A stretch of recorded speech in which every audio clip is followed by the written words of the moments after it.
Hello दोस्तों, स्वागत है आपका अपने YouTube चैनल बी ट्रैवलर पर।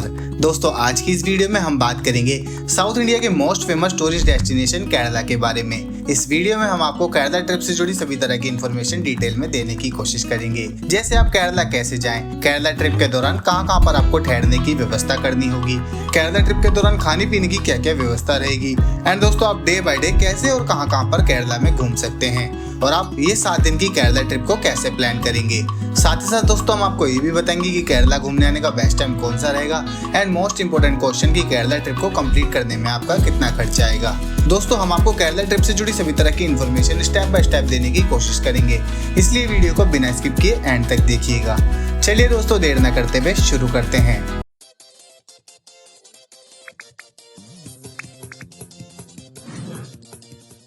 केरला इंडिया के साउथ में बसा एक ब्यूटीफुल स्टेट है जो नेचर, संस्कृति और शांति का परफेक्ट कॉम्बिनेशन है। यहाँ की हरियाली, नारियल के पेड़, खूबसूरत वाटरफॉल, शांत लेक और फेमस बैकवाटर न सिर्फ इंडिया में बल्कि पूरी दुनिया में अपनी अलग ही पहचान रखते हैं।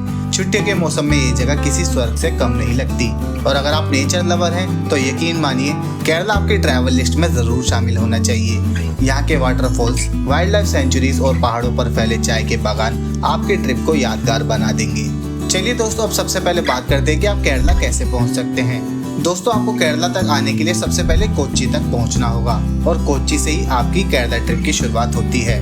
कोच्चि तक आप बस, ट्रेन या फ्लाइट के थ्रू पहुंच सकते हैं। बस के थ्रू कोच्चि तक जाने के लिए आपको साउथ इंडिया के सभी बड़े शहरों से जैसे मदुरई, हैदराबाद, बेंगलोर, त्रिवेंद्रम एंड कन्याकुमारी से easily Volvo buses and government buses मिल जाएंगी। और अगर आप ट्रेन के थ्रू आना चाहते हैं तो आप एर्नाकुलम रेलवे स्टेशन तक अपने शहर से आ सकते हैं। एर्नाकुलम रेलवे स्टेशन भारत के सभी बड़े शहरों से ट्रेन के माध्यम से वेल कनेक्टेड है। एंड अगर आप फ्लाइट के थ्रू आना चाहते हैं तो आप कोच्चि इंटरनेशनल एयरपोर्ट तक बाय फ्लाइट आ सकते हैं। ये एयरपोर्ट भी भारत के कई बड़े शहरों से फ्लाइट के थ्रू वेल कनेक्टेड है। आप इजीली कोच्चि तक पहुंच जाएंगे। एंड दोस्तों कोच्चि एयरपोर्ट पर उतरकर आप एयरपोर्ट के बाहर से टैक्सी बुक करके कोच्चि मेन शहर तक पहुंच सकते हैं। लेकिन कोशिश करिएगा दोस्तों कि आप अर्ली मॉर्निंग ही कोच्चि तक पहुंच जाएं, ताकि आप उस दिन कोच्चि के टूरिस्ट प्लेसेस को कवर कर सकें। या फिर आप एयरपोर्ट के बाहर से ही टैक्सी बुक कर सकते हैं कोच्चि के टूरिस्ट प्लेसेस के लिए, और शाम को आपको वो मुन्नार तक ड्रॉप कर देते हैं। तो दोस्तों कोच्चि से ही आपकी ट्रिप का डे 1 स्टार्ट होगा। अब डे 1 में आप कोच्चि के सभी प्लेसेस को कवर कर सकते हैं। आप डे 1 में सबसे पहले कोच्चि के फोर्ट कोच्चि घूमने के लिए जा सकते हैं। फोर्ट कोच्चि एक बहुत ही famous and historical tourist place है, जो कि हिस्ट्री लवर के लिए बहुत ही फेमस माना जाता है। पुर्तगाल, ब्रिटिश एंड डच वास्तुकला का प्रभाव आज भी यहाँ पर आपको देखने को मिलेगा। इस जगह पर अच्छे से टाइम स्पेंड करने के बाद आप चेराई बीच के लिए जा सकते हैं। चेराई बीच कोच्चि में घूमने वाली बेस्ट टूरिस्ट प्लेसेस की लिस्ट में शामिल है। ये बीच कोच्चि के फेमस बीचेस में से टॉप पर रहता है। ये कोच्चि शहर से लगभग 35 किलोमीटर की दूरी पर है, जहाँ तक पहुँचने के लिए रास्ते के नज़ारे काफ़ी ब्यूटीफुल रहते हैं। आप यहाँ पर अच्छे से एंजॉय करने के बाद अथिरापल्ली वाटरफॉल के लिए जा सकते हैं। अथिरापल्ली वाटरफॉल केरल के त्रिशूर जिले में स्थित एक ब्यूटीफुल वाटरफॉल है, जिसे नायग्रा फॉल्स भी कहा जाता है। यह वाटरफॉल लगभग 80 फीट की ऊंचाई से गिरता है, और आसपास फैले घने जंगल इसे और भी खूबसूरत बना देते हैं।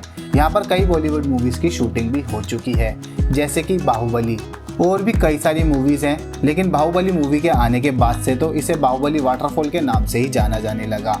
मॉनसून के समय और उसके बाद तो इसका नज़ारा बेहद ही देखने लायक रहता है, और नेचर्स लवर के लिए तो ये जगह किसी जन्नत से कम नहीं है।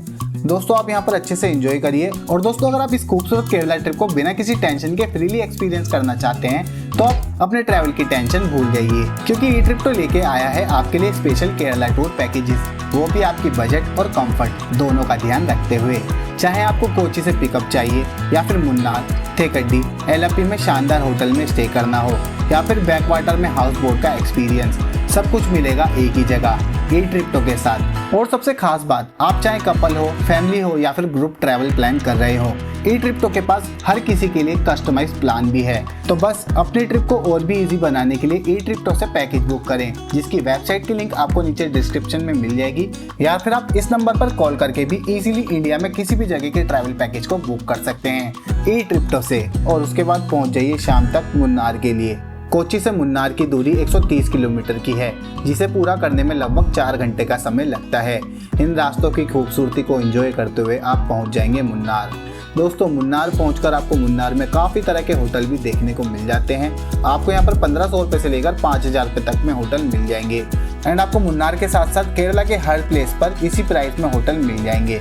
और खाने पीने के लिए आपको सभी जगहों पर अच्छी सुविधा मिल जाती है, जैसे कि आपको यहाँ पर वेज एंड नॉन वेज दोनों तरह का खाना मिल जाता है।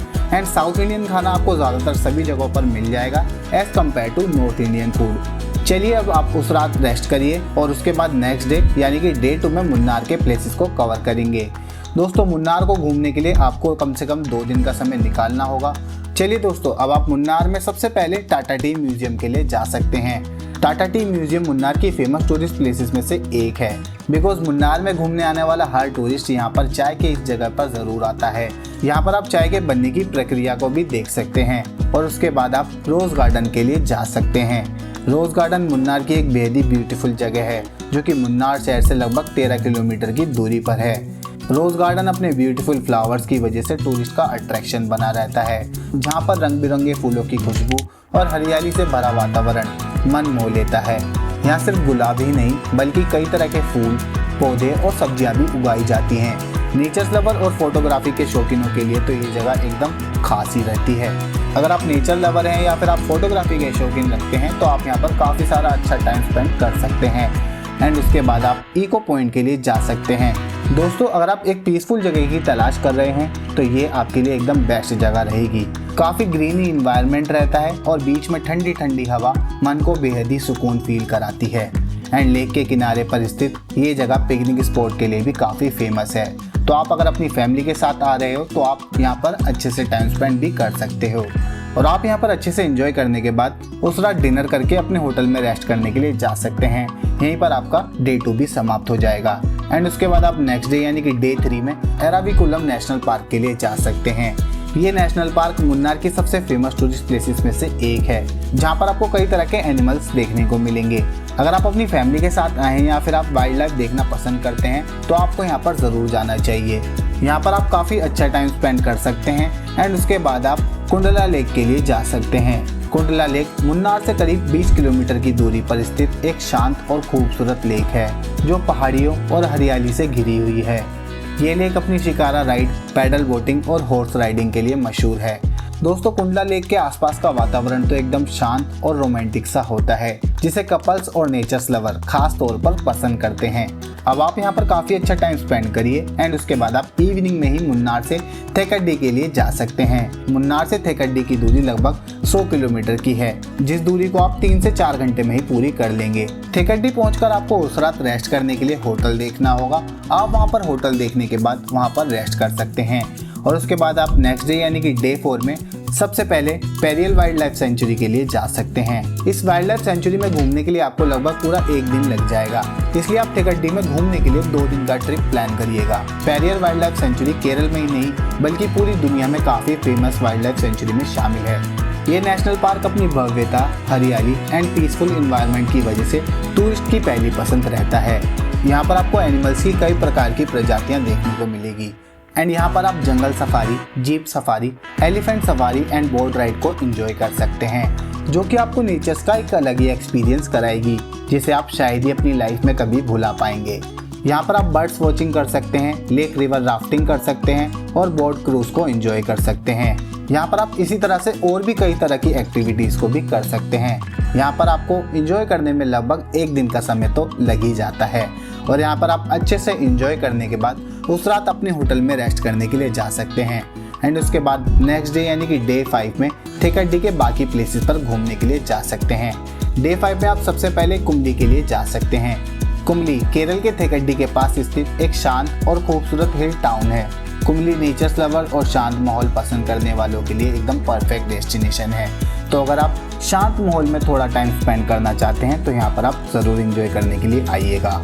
और उसके बाद आप चेलार कोविल के लिए जा सकते हैं। इस जगह की amazing nature's beauty and peaceful environment हर टूरिस्ट को यहाँ पर बार बार आने पर मजबूर कर देता है।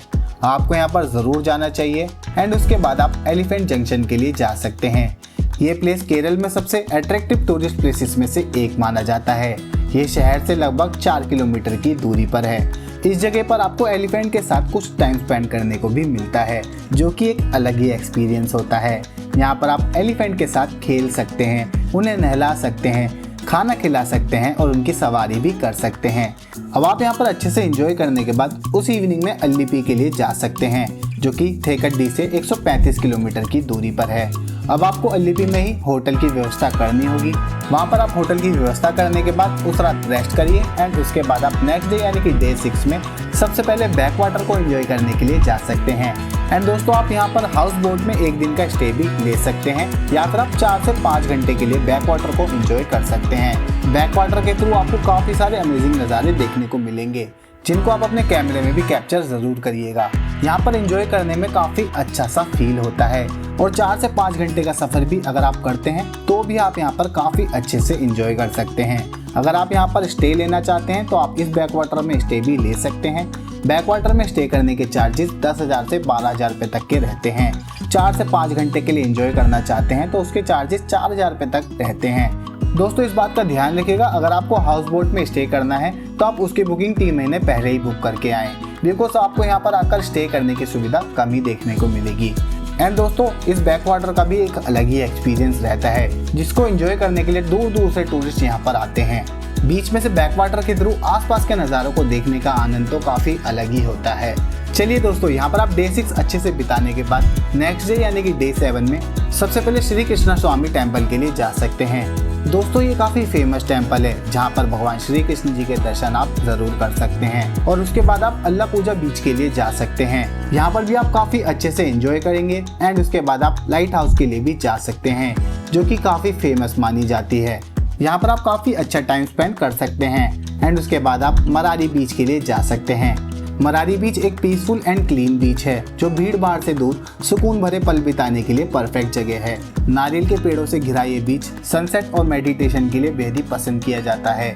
मरारी बीच उन लोगों के लिए है जो नेचर की गोद में शांति ढूंढते हैं, इसलिए इवनिंग के टाइम में समय बिताने के लिए ये जगह काफ़ी फेमस मानी जाती है। यहाँ पर आप काफ़ी अच्छा टाइम स्पेंड कर सकते हैं एंड उसके बाद आप वेम्बनाड लेक के लिए जा सकते हैं, जो कि केरल की सबसे लॉन्गेस्ट लेक मानी जाती है। यहाँ पर भी आप काफ़ी अच्छे से टाइम स्पेंड कर सकते हैं। दोस्तों इसी के साथ आपका केरला का ये 7 डेज का ट्रिप यहीं पर कंप्लीट हो जाएगा। और अगर आपके पास और भी समय है तो आप तिरुवनंतपुरम के लिए जा सकते हैं और वहाँ से आप आगे की ट्रिप कवर कर सकते हैं। और दोस्तों या फिर आप तिरुवनंतपुरम पहुँचकर वहाँ से अपने घर के लिए ट्रेन के थ्रू पहुँच सकते हैं। अब बात कर लेते हैं कि केरला घूमने आने का बेस्ट टाइम कौन सा रहेगा। दोस्तों आप केरला में घूमने के लिए सितंबर से फरवरी के बीच में आ सकते हैं, बिकॉज इस समय यहाँ का मौसम काफ़ी अच्छा और ठंडा रहता है। बाकी मानसून के टाइम में भी लोग यहाँ पर आना पसंद करते हैं, बिकॉज इस समय यहाँ का मौसम काफ़ी अच्छा और ठंडा रहता है। तो अगर आप मानसून लवर हैं तो आप मानसून के टाइम में भी यहाँ पर आ सकते हैं। एंड दोस्तों अगर बात करें कि इस पूरी ट्रिप को कंप्लीट करने में आपका कितना खर्च आएगा, तो दोस्तों इस ट्रिप को कंप्लीट करने में एक कपल का लगभग 40,000 से 45,000 रुपये तक का खर्चा आएगा। इसमें मैंने आपके 2 लोगों के खर्चे को इंक्लूड किया है एंड सभी एक्टिविटीज़ को और ट्रांसपोर्टेशन, जो कि एक नॉर्मल कार के थ्रू सभी प्लेसेस को एक्सप्लोर करेंगे, उसके खर्चे को इंक्लूड किया है। बाकी आपका खर्चा इससे ऊपर भी जा सकता है और इससे कम भी हो सकता है आपके खर्चे के हिसाब से। मैंने आपको बजटेड होटल एंड रिजॉर्ट में स्टे करने के खर्चे को इंक्लूड किया है। एंड दोस्तों अगर आप यहाँ पर सभी एक्सपेंसिव एक्टिविटीज़ को एंजॉय करेंगे तो उसमें भी आपका खर्चा बढ़ सकता है। और दोस्तों अपनी ट्रिप को हासिल फ्री बनाने के लिए अपना पैकेज ई-ट्रिप्टो से बुक कर सकते हैं। कॉन्टैक्ट डिटेल्स आपको नीचे डिस्क्रिप्शन में मिल जाएगी।